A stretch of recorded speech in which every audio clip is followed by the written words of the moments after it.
también en América Latina, y que ese impacto en general es absorbido, digamos, con bastante anticipación por Argentina, por ejemplo. Vamos a poner el caso del feminismo, ¿no? El caso del feminismo, yo me he cansado de ir a México y me decían, bueno, pero esas feministas locas que nosotros vemos por internet solamente existen en Argentina. Bueno, sí, durante un par de años, también existen ahora en México, ¿no? Entonces, tarde o temprano las cosas van existiendo también en otros países. Lo que yo creo es que la tendencia general es a disminuir la cantidad de miembros de la familia. La familia extensa ya no existe hace mucho tiempo. La familia nuclear, que es madre, padre e hijos, se está reduciendo drásticamente por distintos factores. Yo creo que uno muy importante, que es el más novedoso, son las ideologías actuales, donde, digamos, se está presentando a la maternidad o la paternidad como una esclavitud directamente. Voy a poner, digamos, dos ejemplos que son interesantes para pensar estas tendencias. Miley Cyrus. Yo tengo la posibilidad de compartir pantalla. Víctor, ¿se me escucha, perdón? ¿Víctor? Sí, no sé. Bueno, Sí, Víctor. voy a poner ahí para que compartas. Bueno. Sí. Sí, porque estoy pensando que por acá tengo alguna diapositiva que me gustaría mostrar para que se entienda de lo que estoy hablando. Ahí está. Ahí está entonces habilitado. A ver, les pido nada más que un minuto para que yo, como esto no está programado así, pero sí. Lo estoy buscando entre mis archivos. Yo quiero mostrarles lo que... Acá está. Bien. Digamos, lo que los jóvenes están consumiendo en general es esto. Y creo que esto anticipa lo que va a pasar con la familia en muy pocos años. Esto es análisis del discurso, no son estadísticas que yo les pueda dar sobre México, porque no las tengo. Eso en todo caso ustedes tendrían que buscarlo y analizar cómo va cayendo la natalidad, que yo creo que debe estar cayendo. Pero todo esto viene desde afuera, o sea, ya lo sabemos muy bien. Por ejemplo, esta es una publicación de hace algunos meses de Miley Cyrus, ídola de multitudes en todo el mundo, y sobre todo su público son chicas, mujeres, jóvenes, preadolescentes y adolescentes, y ella en su Instagram subió esta fotografía donde sale respaldando a Planned Parenthood, que es la que ha financiado esta foto. Acá lo vemos, no sé si se ve el mouse, pero en la descripción de su foto aparece la colaboración con Planned Parenthood, y ella sale lamiendo un pastel que dice aborto es cuidado de salud. Fíjense cómo hay un giro discursivo, por ejemplo, con el tema aborto. Les están diciendo a los jóvenes, el aborto no es simplemente, como decíamos antes, una situación triste para todo el mundo, donde ninguna mujer quiere pasar por un aborto, es algo muy triste, pero la mujer tiene que decidir sobre su cuerpo. Ese era el discurso abortista, ese discurso está cambiando muy rápidamente. El discurso ahora es este, el aborto ya no es más una situación triste, es una situación festiva, que involucra pasteles, ¿no? El pastel simboliza el festejo, la celebración. Ya no es algo gris, oscuro, triste, es algo rosado, es algo femenino incluso. Fíjense que acá no hay una feminista radical mostrando los senos. Acá hay una mujer, digamos, sexy, joven, exitosa, que es digna de imitar, según se nos vende, rebelde, liberada, emancipada, que está lamiéndolo al pastel que dice aborto es cuidado de salud. Si el aborto es salud, ¿qué es el embarazo? Bueno, el embarazo lógicamente es una enfermedad. Veamos un ejemplo de hace muy poquitos meses, esto fue en febrero de este año. ¿Se acuerdan los Globos de Oro? Estos premios que le dan, no sé si a las series o al cine, a la televisión, etc. Bueno, una de las galardonadas, Michelle Williams, cuando recibe el premio, dice que ella no habría sido capaz de hacerlo, o sea, de forjar su carrera exitosa, sin emplear el derecho de las mujeres a elegir. Aquí está en la propia noticia. ¿Esto qué significa? Significa que ella, si ha ganado ese premio, si es famosa, si es exitosa, si es una mujer realizada, es porque ha abortado. El aborto, digamos, pasa a ser un motivo de liberación, y es lo que están vendiendo. ¿Por qué? Porque tener hijos es una esclavitud. Con lo cual yo creo que la familia, digamos, se va a empezar a descomponer más rápido de lo que nosotros pensamos. La familia está siendo atacada desde muchísimos frentes. El aborto es uno, la homosexualización es la otra, la guerra de sexos con el feminismo a la cabeza es otro de los factores que está descomponiendo las relaciones, no solamente entre esposo y esposa, sino entre padres e hijas. Cada vez más rápidamente la hija ya no se identifica, por ejemplo, con la figura de su padre en ningún sentido, porque le han enseñado a verlo como un opresor. Entonces, todos esos, digamos, lazos tan naturales y connaturales a la familia están siendo derribados en todo el mundo. Esto va a impactar, yo creo, en la conformación de la familia, y en un futuro próximo vamos a tener, como ya hay en Europa, por ejemplo, gente que no quiere tener hijos, quiere tener perros, y los llaman perrijos. Yo estoy viviendo ahora, por ejemplo, en España, donde no ves chicos en las calles. Yo vivo en un edificio de 18 pisos, uno de los más altos de Pamplona, donde no veo jóvenes. Sí, y perdón, ¿Perdón? perdón, no, sigue. Se metió ahí un audio, pero ya. No. Ok, no, digamos, hasta ahí, digamos, más o menos hasta ahí iría la respuesta. No tengo números de México, eso en todo caso lo pueden buscar ustedes. Veo que Alicia está conectada, por ejemplo, y ella sabe investigar muy bien estas cosas. Hola Alicia, sé que ella sabe investigar y sería muy bueno ver una evolución de los últimos 20 años de la tasa de natalidad en México, por ejemplo, ¿no? Sería interesantísimo, yo eso no lo he hecho, eso creo que ustedes como movimiento lo podrían hacer. Sí, no, de hecho sí, de 1960 la tasa era de 7.1, ahorita estamos en 2.1. Sí, o sea, es muy alarmante, ¿no? Sí, ok, no, pero Y sí, va a sí me abre seguir, mucho. y va a seguir cayendo. Sí, definitivamente. El que tenga otra duda, con gusto puede desactivar el micrófono. Hola, buenas tardes. Sí puede desactivar. Hola, Lambert. A ver, por favor. Hola, aquí Lambert Luna. Lambert. Lambert, por favor, desactiva la cámara para poder ver. Ok. Ahí Ahí estamos. Pues, Agustín, buenas tardes, Víctor. Buenas. Muy buenas. Hasta acá pauseado. Nada, Agustín, y déjame decirte que soy un gran admirador tuyo. Y tengo una duda, porque, por ejemplo, he visto que pues, las feministas dicen que el aborto es seguro, gratuito y todo eso. Entonces, yo veo muchas parejas y yo no he visto por ningún lado que se les apoye. Yo he visto muchas parejas o muchas mujeres que quieren tener hijos, que a lo mejor ellas quieren que sea gratis el abortar, pero yo no he visto dónde nosotros apoyemos a las personas que realmente quieren tener hijos y que no pueden. Eso yo no lo he visto. O dime si hay alguna adaptación o algo así, o por qué no se puede empezar por ahí, ¿no? Bueno, es muy buena la pregunta. Yo creo que, digamos, es parte de lo que el movimiento pro vida tiene que hacer, no simplemente, digamos, limitarse a decir no al aborto, sino que ese sí a la vida sea extensivo a muchas otras situaciones, ¿no? Niños en situaciones de pobreza, familias disfuncionales, madres solteras, ahí hay un trabajo enorme que hacer, que yo entiendo que sí hay organizaciones haciéndolo. Te voy a poner dos ejemplos. El CAM, que se llama Centro de Ayuda a la Mujer. No sé si existe en México, yo supongo que sí. Sí, aquí hay. Pues existe. Aquí hay. Sí hay, claro. Claro, el Centro de Ayuda a la Mujer, ¿qué hace? Simula ser una organización abortista con un lenguaje muy poco preciso. O sea, estás embarazada, no sabes qué, estás embarazada, no querés tenerlo, vení que acá te ayudamos. Algo más o menos así, por ejemplo. No es exactamente eso lo que dicen, pero más o menos así.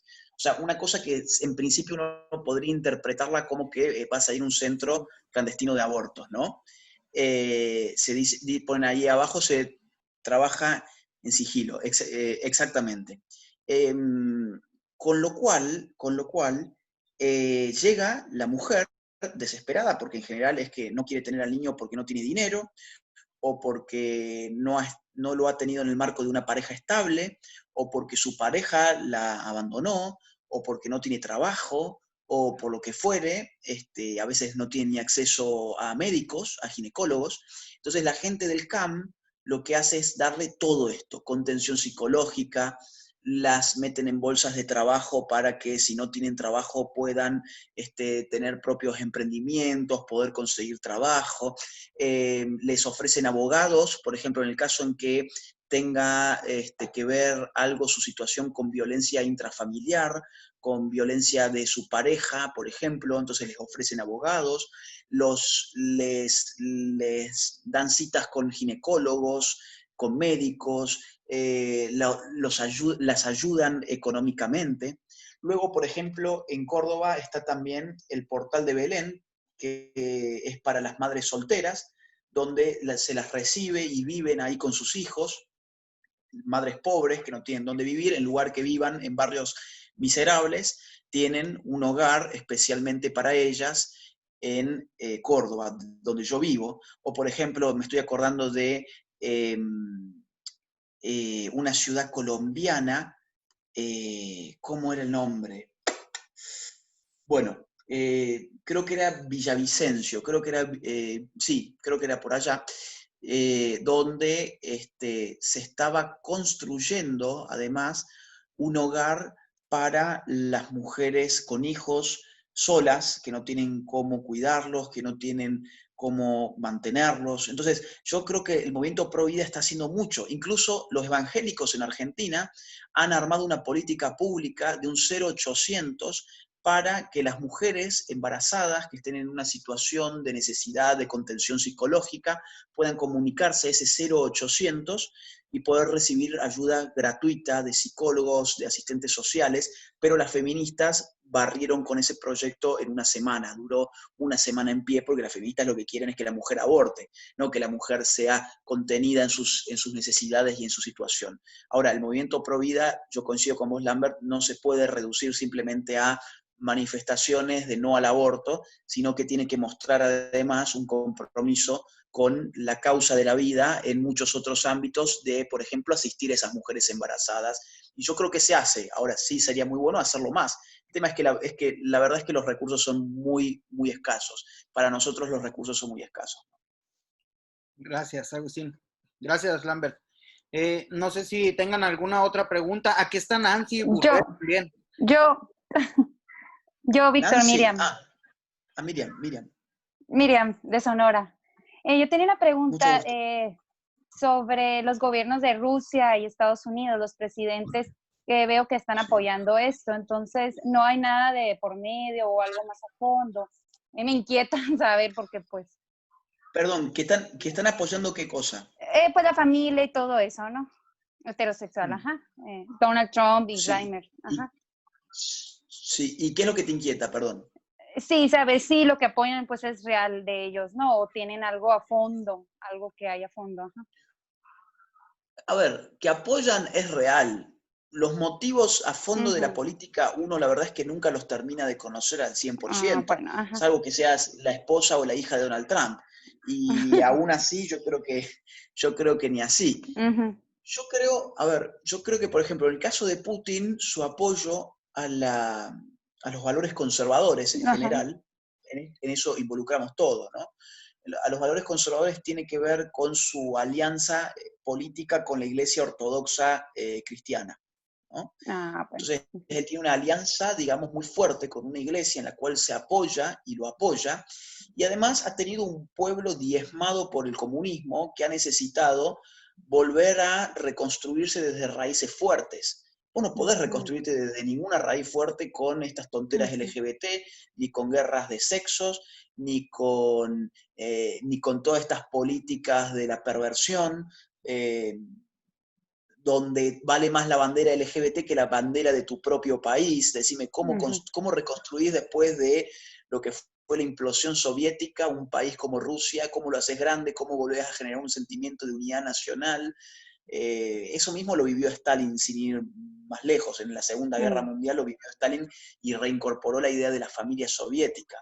lo cual es interesante, digo, ¿no? Porque muestra cómo la natalidad se afectó con estas políticas desde Lenin y cómo es necesario para una nación tener altas tasas de natalidad o tener por lo menos recambio generacional.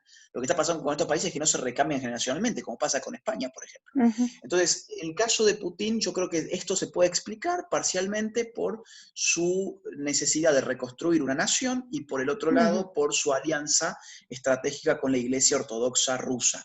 Okay. En el caso de Donald Trump, él, digamos, yo no conozco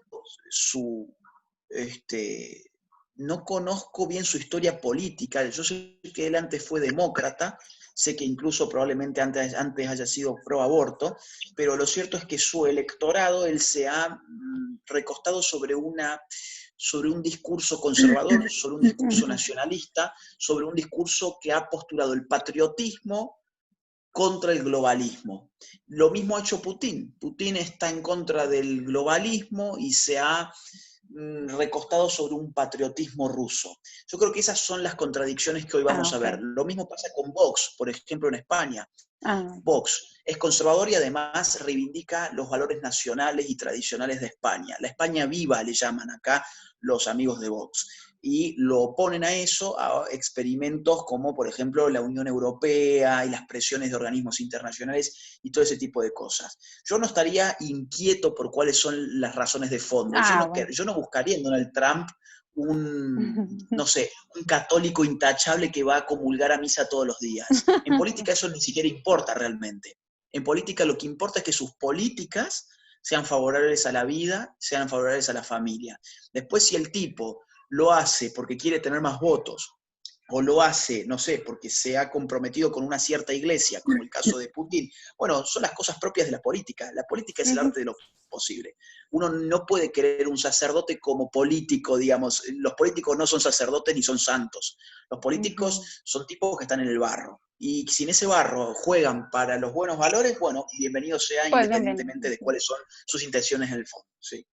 Muchas gracias. Saludos. Nancy. Agustín, tengo una pregunta. ¿Cómo estás, Agustín? Hola, Me da Nancy. mucho gusto saludarte. Oye, mira, igualmente. Estaremos con el favor de Dios en 2021, ya con la política a todo lo que da aquí en el país. Dijéramos que es una fecha clave para el futuro del país.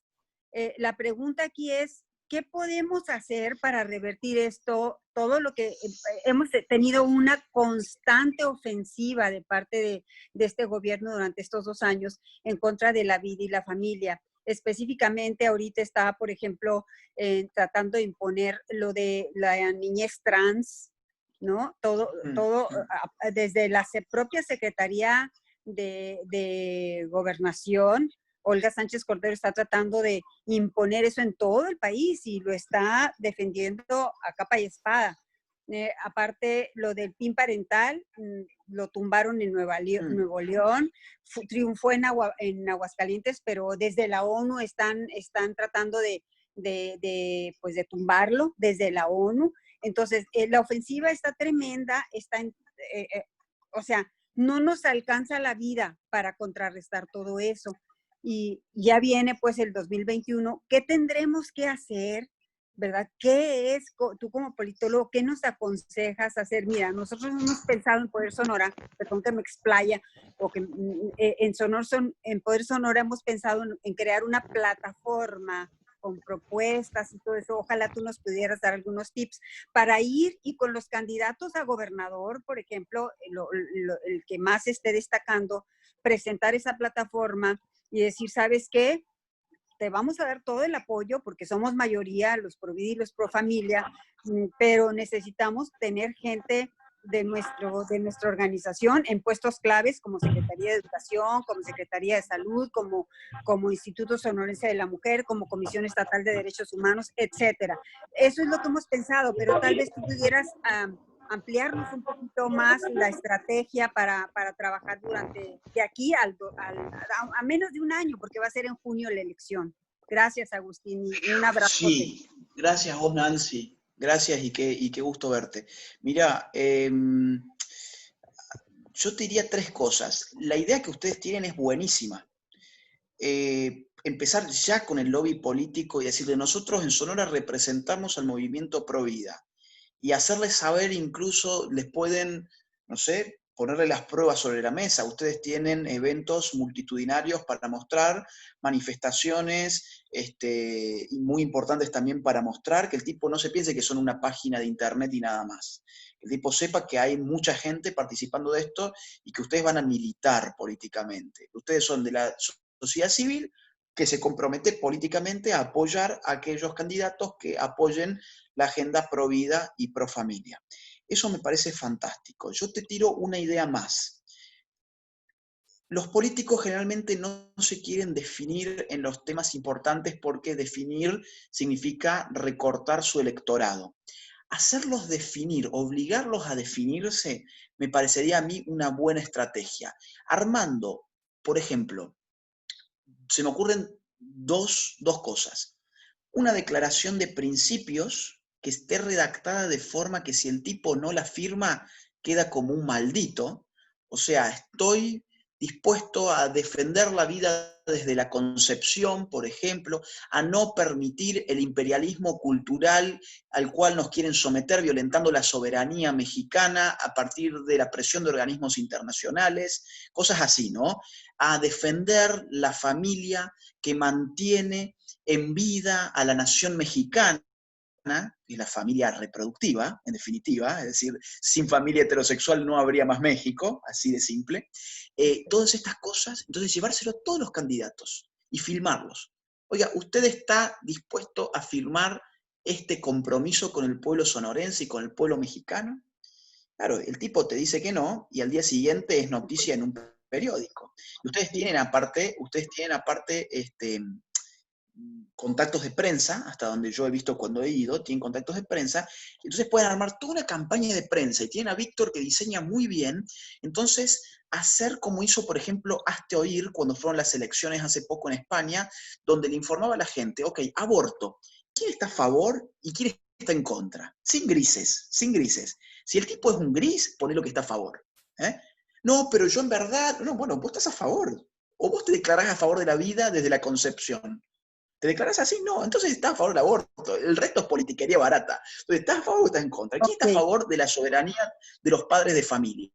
¿Quién está en contra del imperialismo cultural? Exacto. Entonces, haces todo una cosa así con un lindo diseño y eso lo vas viralizando. Yo me comprometo en ayudarlos a ustedes a viralizar ese tipo de cosas. Gracias. Lo demás que llegue a la prensa sonorense, que pase por la prensa sonorense es lo que más le va a doler a los políticos. Entonces vos lo vas a empujar a tener que definirse antes de las elecciones y a mostrar su verdadero rostro. Y si su verdadero rostro en verdad es un engaño, porque también pueden engañar, cuidado, Macri nos engañó a nosotros, pero después paga un costo. Macri perdió el costo de perder las elecciones, por ejemplo. Entonces, estos costos nunca son gratuitos, digo, nunca son costos menores cuando uno queda como un mentiroso. Si después de ganar las elecciones el candidato del PAN, vamos a poner, que a ustedes les dijo que estaba a favor del PIN parental, el tipo no hace nada a favor del PIN parental, ustedes tienen ahí todo ese registro. Fulanito es un mentiroso, ¿no? Estamos hartos de los políticos mentirosos. Acá están las pruebas. Estas son. Este tipo hace un par de meses dijo esto, es un antidemocrático, porque la democracia es el gobierno del pueblo y al pueblo se le habla con la verdad, pues si no su voto no sirve para nada. ¿De qué vale el voto de un pueblo que está engañado? De nada, si votás cosas que finalmente no se hacen. Entonces yo pensaría de esa forma una presión muy fuerte desde lo que ustedes pueden hacer, que es sobre los políticos de Sonora. Y esa presión yo creo que los va a matar. Ahora, por otro lado, yo diría, tenemos que ir pensando también a largo plazo. Aunque se nos vaya la vida en el largo plazo, como me gustó esa frase que dijiste, se nos va la vida, no nos alcanza la vida para poder dar esta lucha. No nos va a alcanzar. Ni a vos ni a mí, ni a Víctor ni a nadie. Pero hay que darla no siempre pensando en el corto plazo. Ustedes tienen un cortísimo plazo que es 2021. Ahora, hay otro plazo, que es el mediano y el largo. Y yo te diría, ahí yo apostaría a apoyar a políticos que están tratando de generar una especie de Vox en México, que es, por ejemplo, Carlos Leal. De hecho, quien llevó el PIN parental, hasta donde yo entiendo, a Nuevo León fue Carlos Leal, por ejemplo, ¿no? Entonces, ¿qué podría generar una especie de Vox? aunque sea muy chiquitito, Vox empezó siendo nada. Vox tardó mucho tiempo en poder ganar puestos de representación, digamos, a que le vaya bien a Vox pasó mucho tiempo. Vox empezó con un Abascal sobre una caja de madera con un megáfono hablando en una plaza. Así empezó Vox. Y ahora son la tercera fuerza nacional en España en 5 años. 5 años, no es largo plazo eso, eso es mediano plazo. ¿Se puede hacer? Sí, sí se puede hacer. ¿Y qué efecto genera? Lo más importante de todo, que el PP, que viene a ser el PAN de México, el PP ha tenido que empezar a endurecer un poco más también sus posturas, porque si no todo su electorado se va con Vox. Entonces, ¿qué va a pasar si la posición de un nuevo partido político, o de una fuerza, o de un nuevo movimiento político, que se lo puede llamar de nueva derecha, como acá se habla de Vox como la nueva derecha, y del PP como la derechita vieja y cobarde, se puede empezar a hablar del PAN como la derechita vieja y cobarde y empezar a darle lugar a tipos que traten de armar, como yo lo veo bastante bien a este tipo, Carlos Leal, claro. Claro. Y eso va a hacer que la gente del PAN empiece a saltar a esta nueva fuerza, la gente que realmente está comprometida con esos valores, empiece a saltar esa nueva fuerza, y que la gente que no salta esa nueva fuerza, por lo menos endurezca su posición para no seguir perdiendo electorado, ¿no? Yo sé que es muy difícil, armar un partido político es dificilísimo, pero bueno, acá, digamos, en España se ha podido. No veo por qué en México no. Claro. Así que eso como para mediano y largo plazo. Gracias. Muchísimas gracias, Agustín. Bueno, gracias, Nancy. Gracias. Un abrazo. Gracias. Hola, Agustín. Un abrazo. Buenas tardes. Muy buenas. Aquí Adrián de Guanajuato. Oye, tengo una pregunta, Agustín. He podido ir a conferencias tuyas y muchos videos. Y ahorita con todo lo del movimiento MAP y todo eso que se quiere meter, todos los ideólogos de género, ahorita toda la gente, los que lo siguen, los idiotas útiles, están diciendo que no hay relación, que no hay una relación. Y cuando uno tira argumentos como Firestone o los que has dado, ¿no? Parece como que no cuenta. O sea, ¿qué se puede poner ahorita como evidencia actual? Además de poner evidencias como en lo de Holanda y todo eso, que no lo creen, o sea, no lo ven algo cercano, como que creen que no va de la mano. O sea, eso se les ha hecho creer. ¿Cómo podemos hacerles, pues, ver la realidad, no? Mira, yo creo que, a ver, acá hay dos tipos de argumentos. Acá hay lo que se llaman argumentos empíricos, es decir, los hechos, y lo que se llaman los argumentos teóricos. Los argumentos empíricos hay por todas partes. A ver, vos tenés, el movimiento pedófilo no es un movimiento nuevo. El movimiento pedófilo ha estado incluso articulado con el Partido Verde alemán en los 80, por decirte. El movimiento pedófilo es muy fuerte en Holanda. El movimiento pedófilo incluso tiene grupos de psicólogos en Canadá donde están pidiendo, por ejemplo, que el Estado sea el que produzca la pornografía infantil. El movimiento el feminismo se ha abrazado con el movimiento pedófilo en el caso de Holanda. El movimiento pedófilo tiene la NAMBLA, en Estados Unidos la NAMBLA, que habría que estudiar muy bien lo que está haciendo la NAMBLA, que en su origen, el fundador de la NAMBLA también está vinculado con fundadores de movimientos LGBT, por ejemplo. Vos tenés dirigentes de género en España como Lola Pérez, por ejemplo, que ha hablado a favor de los pedófilos. Vos tenés columnas de The New York Times y tenés columnas de la BBC haciendo ventana de Overton con los temas de pedofilia, diciendo básicamente, no, bueno, esto esta gente sufre, esta gente la pasa mal, tenemos que acogerlos, ser empáticos con ellos. Tenés el caso de un TEDx en Alemania. O sea, no son pocos los datos. Hay muchísimos datos de que esto va avanzando en eso. En Argentina, uno de los principales ideólogos de género que está tratado en mi libro, finalmente terminó preso por estar vinculado a redes pedófilas. Incluso si querés irte a los teóricos, vos has mencionado a Firestone, yo sumaría a Kate Millett, yo sumaría a Foucault, yo sumaría a Beatriz Preciado, yo sumaría a Diana Torres, yo probablemente sumaría a Judith Butler, yo sumaría como hecho relevante las solicitadas de Simone de Beauvoir a favor de pedófilos en Francia, solicitada que también, dicho sea de paso, firmaron otros intelectuales, entre ellos Foucault, vinculados con todo este movimiento queer, ¿no? Entonces, los hechos son abrumadores. O sea, ya creo que te he nombrado al menos, no sé, 20 datos en apenas 2 o 3 minutos. Y si querés seguir sumándole, yo diría, bueno, ¿y qué está pasando con las legislaciones de consentimiento sexual? Vas a encontrar que las legislaciones de consentimiento sexual van a la baja. ¿Esto qué significa? Que cada vez podés tener menos edad para consentir una relación sexual. ¿Querés seguir investigando grupos pedófilos? Anda a ver pedófilos virtuosos, por ejemplo, ¿no? Y así sucesivamente. ¿Querés ver casos extremos? Bueno, anda a ver el de Chicago, un tipo que violó a niñas y que en su defensa dijo que era un niño atrapado en el cuerpo de un adulto. A veces hablo yo de ese caso en las conferencias. O andate al caso, por ejemplo, de los Estados Unidos y la seguridad social, que le dieron a un adulto su estatus de niño porque él se autopercibe como niño, o el caso de Canadá, de este adulto de, no sé, 54 años creo que es, que fue adoptado por una pareja de personas porque se autopercibe también como una niña de 6. Entonces, hay datos por todas partes, y esto es solamente los datos que conocemos nosotros. ¿Cuántos datos hay que no conocemos nosotros? Estos son los datos, lo empírico. Ahora, vamos a lo teórico, que a mí me parece incluso más de peso.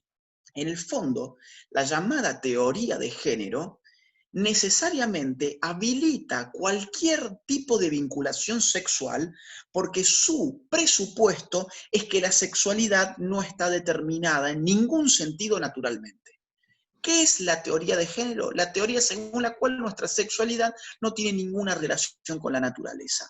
Y si nuestra sexualidad no tiene relación con la naturaleza, eso significa que no hay ningún límite en nuestro modo de vincularnos sexualmente. Eso es, dicho sea de paso, otro dato, el post-porno, en Europa sobre todo, aunque en América Latina también existe más como underground. Con lo cual, incluso más aún, si me voy a un nivel antropológico, la ideología de género presupone que nosotros somos simplemente una construcción de lo que nosotros mismos queremos ser, que podemos llegar a ser lo que nosotros queremos ser, porque en el ser humano existe la potencia de trascender lo natural. Entonces, ¿por qué yo tendría que ser un tipo de 31 años? ¿Por qué yo no puedo autoconstruirme como un niño de 5? Bueno, yo diría, los ideólogos de género tendrían muchos problemas para responder esa pregunta. ¿Por qué yo puedo ser un transexual y yo no puedo ser un transedad? ¿Cuáles son los fundamentos? Y los fundamentos son exactamente los mismos que los que te dan... Hay un micrófono sonando, ¿no? Si los fundamentos antropológicos son exactamente los mismos. Entonces, los movimientos pedófilos, a tal punto la teoría de género ha venido también para el movimiento pedófilo, que las notas que vos vas a encontrar, por ejemplo, en el portal de la NAMBLA, son artículos donde se cuelgan de la teoría de género. Y de hecho, ¿qué está pidiendo, por ejemplo, grupos como MAP o grupos pedófilos históricos como NAMBLA? Están pidiendo desde hace rato que se los considere una orientación sexual más.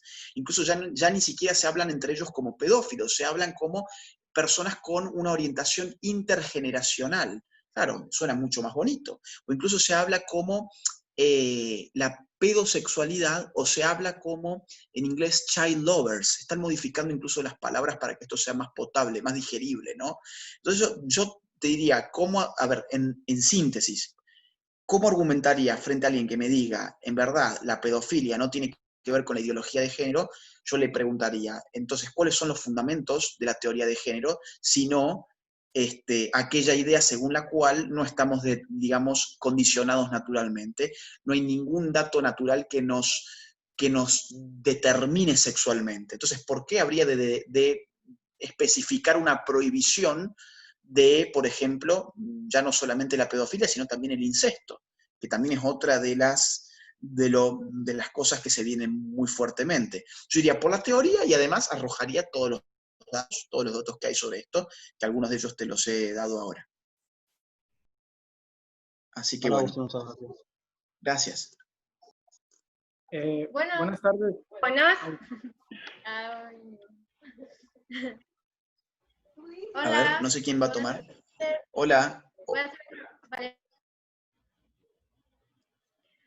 Ok, creo que me quedé con el micrófono abierto. Voy a aprovechar. ¿Qué tal, Agustín? ¿Cómo estás? Hola, Alicia. Bien. Mira, mi pregunta va con la defensa de la patria potestad de los padres y la objeción de conciencia, en contraposición al PIN parental, porque aquí precisamente la Secretaría de Gobernación está mandando a todos los diputados y les está diciendo que estamos los padres sobreponiendo nuestros derechos ante los derechos de los niños, y entonces ahí ya perdimos el discurso político. ¿Cuál sería la estrategia que nos pudieras decir para que pudiéramos hacer entender que es totalmente lo contrario? Lo que queremos es el bien superior de nuestros hijos, y está explícito en las leyes que el diputado Carlos Leal utilizó el PIN parental de Vox precisamente, y es muy parecido al de Aguascalientes, que sí se aprobó. Sin embargo, ya la Secretaría de Educación paró todo esto, contraponiendo precisamente porque la idea de que los padres estamos sobre los derechos de nuestros hijos, cuando es totalmente lo contrario. ¿Qué estrategia podemos hacer? Bien, súper en breve porque tengo que irme ahora en prácticamente nada, súper en breve. Yo no tengo una respuesta jurídica para darte porque no conozco el derecho de México y porque aparte no soy jurista. Ahí habría que ver qué dicen los expertos en ciencias jurídicas de México, pero políticamente yo usaría la misma estrategia que están usando ellos. Ellos dicen, los niños no son objetos de los padres, ¿no? Dicen algo más o menos así. Los niños no son propiedad de los padres. Yo diría, los niños no son propiedad del Estado. Es decir, el Estado está queriendo sobreponer sus facultades coercitivas sobre los niños, presuponiendo que el Estado además conoce mejor a los niños que sus propios padres. ¿Por qué no empezamos por sincerarnos? ¿Qué es el Estado? Es un conjunto de políticos, es una maquinaria de poder por la cual pasan un conjunto de políticos que en general no se caracterizan por ser ni tipos honestos, ni tipos limpios, ni tipos que digan la verdad, y le vamos a dar a ellos la educación de nuestros hijos. Yo no diría, esto es una guerra de padres contra Estado, yo diría, esto es una guerra de políticos y Estado contra niños. Y acá la figura del padre aparece como la figura natural que conoce bien lo que es bueno para su hijo y que además está dispuesto, como siempre fue, a acogerlo, educarlo, mantenerlo. Están reduciendo a los padres a una función casi de hotelería, ¿no? Entonces, yo no haría una cruzada tanto en defensa de los padres, sino en defensa de la libertad. Yo diría, el PIN parental es lo que necesitamos para ser libres, porque si no estamos permitiendo que los políticos se metan cada vez más en más asuntos que no les competen, cuando ni siquiera tienen la capacidad de resolver los que sí les competen. Y ahora van a decirnos cómo hay que educar a los hijos, los políticos, que ni siquiera pueden educar a sus propios hijos, los políticos que roban, los políticos que matan, los políticos que mienten. Yo plantearía políticamente esa dialéctica, la antipolítica a favor de la libertad. Tendría más para decir, pero no tengo mucho más tiempo y sé que Valentina sigue, pero insisto, yo no diría, sí, mi hijo es mío y es, digamos, y mi hijo, como es mío, yo me tengo que hacer cargo y me pertenece. No, eso hay que evitarlo, hay que decir, mi hijo merece la libertad. Y no puede ser libre mi hijo si encima tiene la bota de un político corrupto, mentiroso y posiblemente incluso hasta asesino, que se encargue de su educación. Y vamos a sincerarnos, ¿alguien le daría su cartera o su billetera a un político para que se la cuide? No, nadie se la daría para que se la cuide a ningún político, porque no confiamos en los políticos. Ahora, la pregunta es, ¿y por qué entonces quieren que les demos a nuestros hijos para que se encarguen y los cuiden a ellos? Si no le daríamos la cartera o la billetera, ¿por qué le daríamos a nuestros hijos? Yo creo que esa frase, esa lógica, puede políticamente hacer bastante mella y puede convencer a mucha gente, ¿eh? Así que bueno, gracias Alicia. Y Valentina, tengo la última. Sí, bueno, es que no soy mucho de publicar cosas así en redes sociales. Y hace poco compartí uno de apoyando a la familia y así, del matrimonio entre hombre y mujer y no de entre, pues, homosexuales. Y pues recibí más de 300 comentarios como tachándome de homofóbica e intolerante y así. Aparte de que fue pues un buen debate entre todas esas personas que les comentaba, ¿no? No supe responder una donde decía, cómo construimos las mujeres el derecho de opinar y votar y así. Entonces, o sea, porque las feministas dicen que fueron ellas exactamente, pero no sé, pues, si es, ajá. Bueno, a ver, un par de cosas. Primero nada, felicitaciones por ser tan joven y por animarte a poner cosas en redes sociales. Hay muchísimos jóvenes que no se animan a hacerlo a pesar de que piensan como vos, porque tienen miedo después a lo que se le viene, que vos me has dicho que te atacaron y que seguramente habrán aparecido muchos haters y todo lo demás.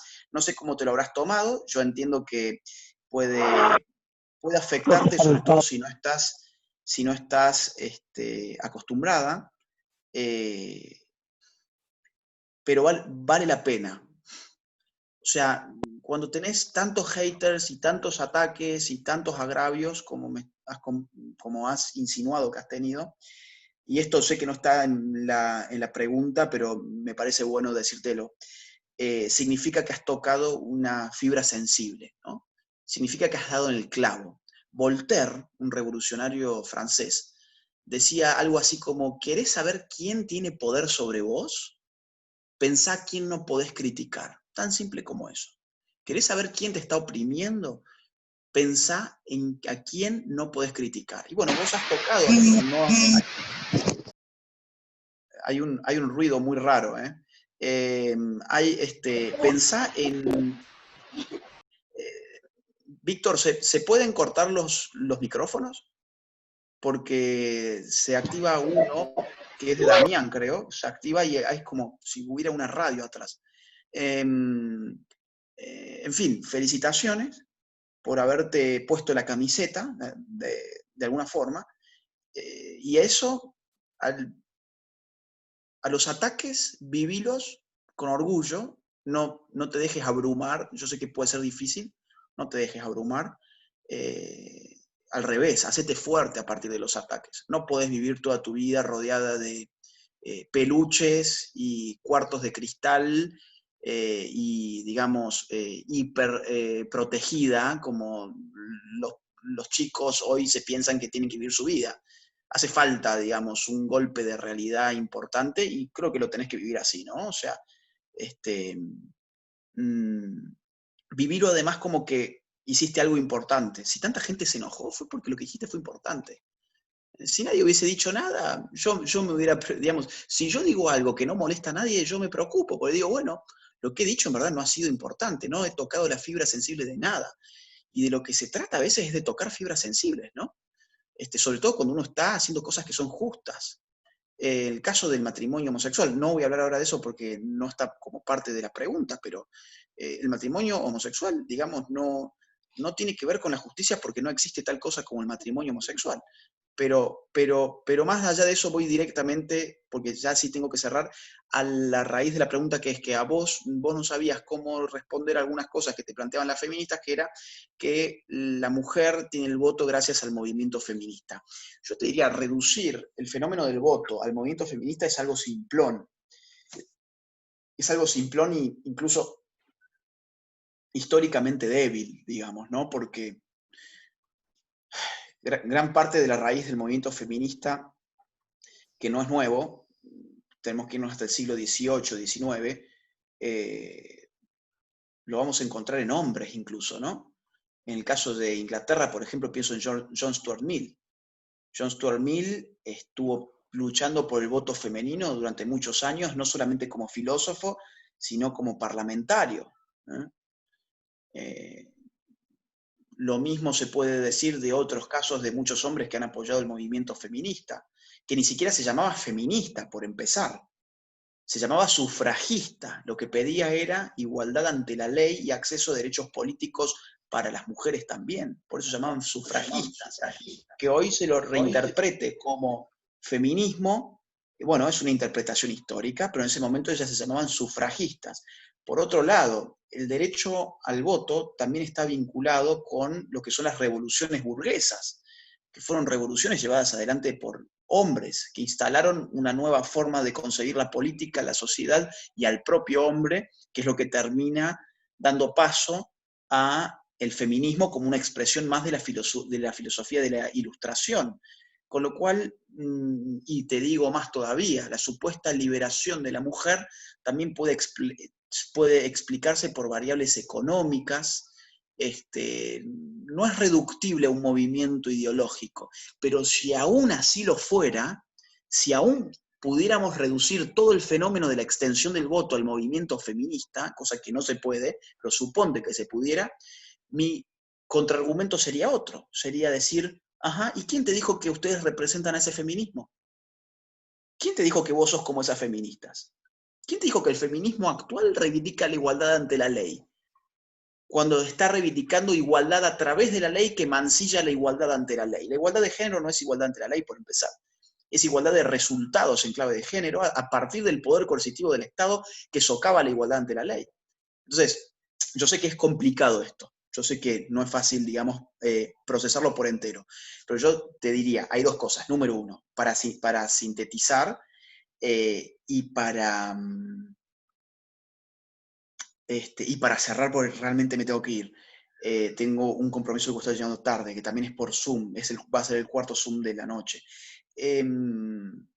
Para sintetizártelo, por un lado, no es cierto que el derecho al voto de la mujer se explique solamente por la presión ideológica de un movimiento feminista que ni siquiera se llamaba a sí mismo feminista, y por otro lado, si hubiese sido así, ¿quién te dice que el feminismo de hoy tiene algo que ver con ese feminismo? ¿Quién te dice que son parte de una misma tradición? Que ella te diga que es parte de una misma tradición, que te explique por qué. ¿Cuáles son los fundamentos para inscribirse en una misma tradición feminista cuando hoy el feminismo reniega de la mujer incluso y dice que la mujer no existe como entidad natural? Y el derecho al voto femenino presupone que hay una entidad natural que se llama mujer. Si no, ¿de qué estamos hablando cuando hablamos del derecho femenino? Vos fíjate todas las contradicciones que uno les puede ir generando. En fin, habría mucho más para decir, pero creo que más o menos la idea está. Muchas Así gracias. que bueno, gracias Víctor, y podemos hacer esto en algún otro momento para ampliar un poco más, porque supongo que hay gente que se ha quedado también con ganas de participar. Sí, muchísimas gracias. Pues gracias por prestarnos este tiempo y no te robamos más espacio. Un abrazo grande y felicitaciones Saludos. por todo lo que están haciendo. De verdad que los sigo mucho y sigan así. Saludos, Agustín. Muchas gracias, Muchas Agustín. Gracias. Saludos. Bye. Bueno, Gaby. Hola. Beso, Gaby, y ya quiero una selfie con vos, mira que ya extraño esa Ahí va, selfie. posa. Ya veo ahí tu super fondo, mirá, no era para menos que vos tuvieses un fondo normal como el de todos los simples mortales. Bueno. Estoy en la oficina ahorita. Adiós, bueno, Agustín. Siempre... Por eso, mira. Bueno, Adiós. Carla, bueno, besos. Gracias. Bueno, cierro acá, saludos. Chau, chau. Sí, gracias. Chau, Carla, Bye. besos. Chao. Chau, Víctor. Bye. Saludos. Muchas gracias a todos por participar. Voy a tratar de buscar una segunda parte porque sí estaba muy corto de tiempo a Agustín. Excelente, Víctor, excelente. Ojalá que sigas invitándolo a él y a otros tan importantes y tan geniales como Agustín. Gracias. No, al contrario, gracias a todos. Dios me los bendiga y esténse al pendiente. Gracias, Víctor. Gracias por la invitación. Gracias. Esperamos que nos avises a la segunda. ¿Cuándo va a ser la práctica, la charla con tu señora Abascal? Va a ser mañana. Mañana, ajá. ¿A qué horas? Gaby, a las 5, ¿verdad? Es a las 5 de la tarde, hora de Hermosillo, 7 de la tarde, hora de Ciudad de México. Ok, a las 5. Entonces dijimos que nada más íbamos a acordar temas, no vamos a meter nada con la iglesia, nada más. No, ideología de género y homosexualidad desde la psicología.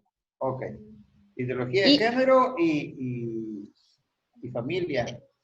Ajá, homosexualidad, ideología de género, familia, todo eso. Y el jueves con Mauricio Clark, a la misma hora. Ah, está curado lo otro. Y va, perfecto. Órale, pues. Okay. Gracias. Gracias, Dios los bendiga. Gracias a todos. Bye. Chao, bendiciones. Bye. Saludos a Perú, Ángela. Gracias. Saludos a México. Bye.